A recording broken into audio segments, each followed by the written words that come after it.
Damai sejahtera Allah yang melampaui segala akal akan memelihara hati dan pikiranmu dalam Kristus Yesus. Tuhan Yesus, berkatilah kami yang mendengarkan firman.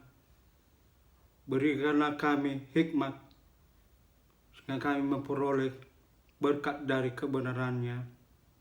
Terima kasih Tuhan Yesus. Amin. Bapak Ibu yang dikasihi oleh Tuhan Yesus, firman Tuhan kepada kita terambil dari Injil Lukas pasal 17 ayat 26 sampai dengan ayatnya yang ke-37. Saya bacakan kepada kita. Dan sama seperti yang terjadi pada zaman Nuh, demikian pula lah halnya kelak pada hari-hari Anak Manusia. Mereka makan dan minum, mereka kawin dan dikawinkan, sampai kepada hari Nuh masuk ke dalam bahtera. Lalu datanglah air bah dan membinasakan mereka semua. Demikian juga seperti yang terjadi di zaman Lot. Mereka makan dan minum, mereka membeli dan menjual, mereka menanam dan membangun. Tapi pada hari Lot pergi keluar dari Sodom, turunlah hujan api dan hujan belerang dari langit dan membinasakan mereka semua. Demikianlah halnya kelak pada hari di mana Anak Manusia menyatakan dirinya. Barang siapa pada hari itu sedang di peranginan di atas rumah dan barang-barangnya ada di dalam rumah, janganlah ia turun untuk mengambilnya. Dan demikian juga orang yang sedang di ladang, jangan ia kembali. Ingatlah akan istri Lot. Barang siapa berusaha memelihara nyawanya, ia akan kehilangan nyawanya. Dan barang siapa kehilangan nyawanya, ia akan menyelamatkannya. Aku berkata kepadamu, pada malam itu ada dua orang di atas satu tempat tidur, yang seorang akan dibawa dan yang lain akan ditinggalkan. Ada dua orang perempuan bersama-sama menghilang, seorang akan dibawa dan yang lain akan ditinggalkan. Kalau ada dua orang di ladang, yang seorang akan dibawa dan yang lain akan ditinggalkan.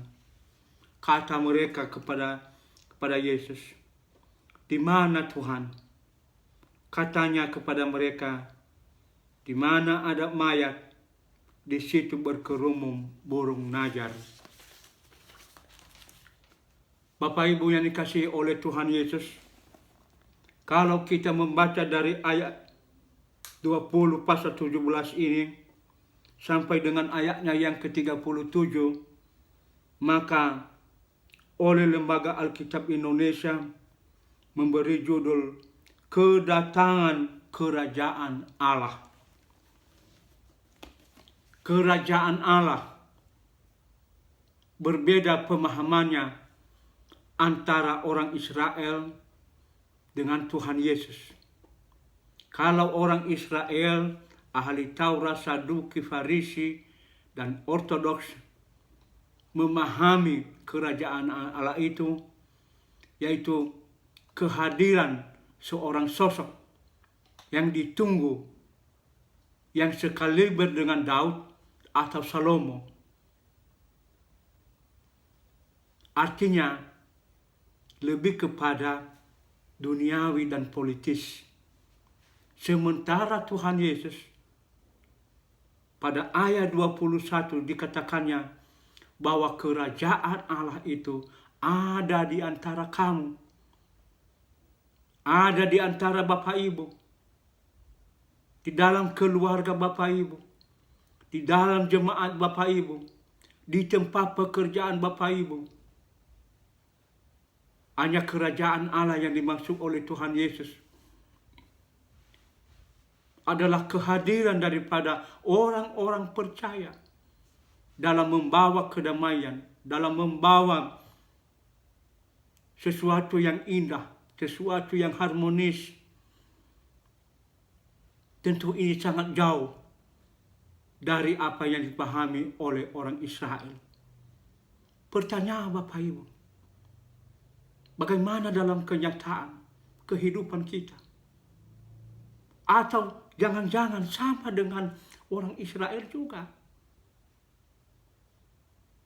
Mari kita lihat Bapak Ibu, dalam tema di dalam perikop kita pada hari ini, dia mengatakan Allah menyatakan kuasanya melalui bencana alam.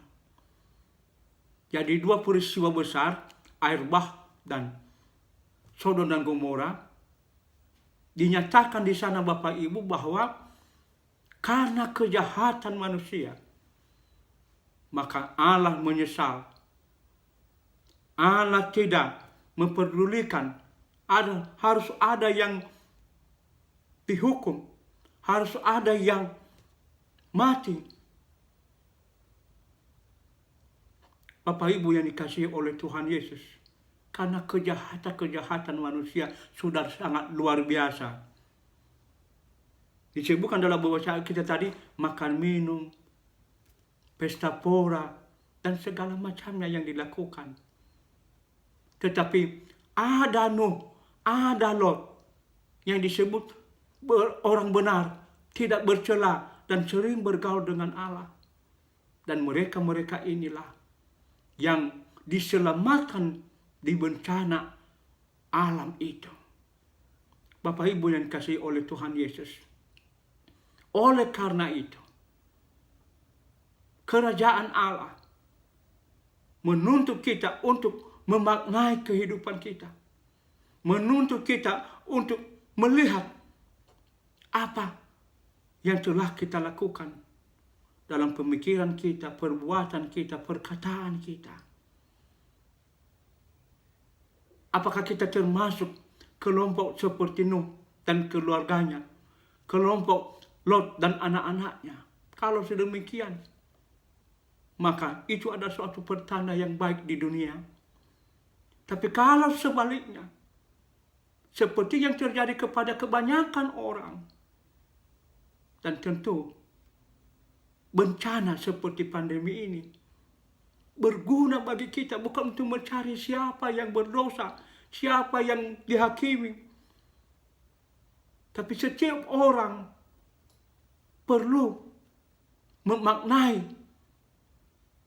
bencana ini untuk lebih bergaul dengan Tuhan, untuk lebih melakukan kehendak Tuhan, mengasihi Tuhan, melakukan pengampunan satu dengan yang lain. Nah, itu adalah hal-hal yang perlu kita lakukan Bapak Ibu dalam menunggu kedatangan Tuhan Yesus yang kedua kali. Jadi kerajaan Allah sudah ada, itu kita nyatakan di dalam perkataan kita, perbuatan, pemikiran kita. Tapi bukan seperti orang-orang pada zaman Nuh, orang-orang pada zaman Lot, atau isi Lot sendiri. Tapi sebaliknya yang kita lakukan adalah bagaimana supaya kerajaan Allah itu semakin kita nyatakan di dalam kehidupan kita, kepada keluarga kita, dalam persekutuan jemaat kita. Boleh kita waspada dalam pandemi corona, tapi bukan berarti kita menjadi takut. Dan bukan berarti juga kita menjadi berani-berani. Tapi di antara itu, kita perlu waspada. Kita perlu melakukan kehendak Tuhan. Supaya kejahatan-kejahatan kita tinggalkan, dan kebaikan-kebaikan kita tingkatkan di dalam seluruh kehidupan kita. Kiranya Tuhan Yesus menolong dan menyertai kita. Amin. Mari kita berdoa. Tuhan Yesus, terima kasih. Melalui peristiwa Nuh dan Lot, kami semakin dibangun untuk melihat yang terbaik di dalam kehidupan kami. Pimpinlah kami dengan kuasa Roh-Mu yang Kudus. Terima kasih Tuhan Yesus. Amin.